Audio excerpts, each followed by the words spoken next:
Previously on If I Had a Gun, Victor Thinkman discovers his imagination can bring into creation any weapon of his choosing. In response to a threat from the state, the police attempted to arrest him. The army attempted to blow him up, to no avail. His imagination has so far defended his right to think for himself. What will happen now in this week's Tales of Imagination?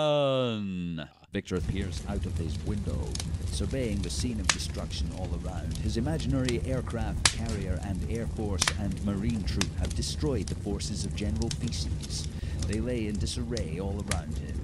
Deep under the ocean, a non-imaginary nuclear missile flies into the air in order to defend us from imaginary danger. The nuclear missile fires into space, streaking towards Victor Thinkman and his dangerous mind. What on earth could protect him from an intercontinental ballistic missile?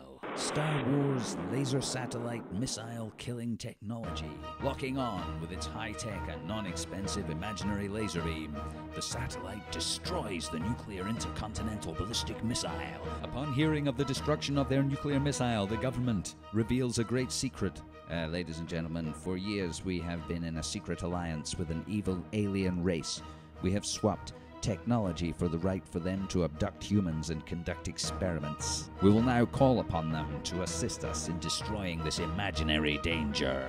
Call the aliens. Their flying saucers skim in over the planet's surface, undetected by radar, invisible to satellite laser destroying equipment. Hovering over his house, the abduction beam is about to whisk him away when he imagines,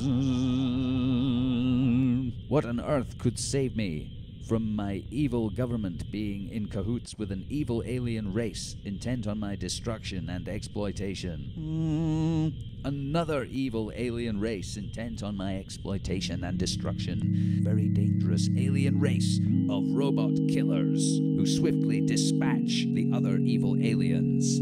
The governments of Earth are devastated. They fall to their last refuge, calling upon all humans all over planet Earth to pray to God for salvation and for God to strike down the evil imagination of Thinkman. But even as the humans bend their knees to pray to God, Victor Thinkman imagines that God is on his side. God, confused by the whole thing, decides to blow up the whole planet and save himself the bother and go back to something else more interesting.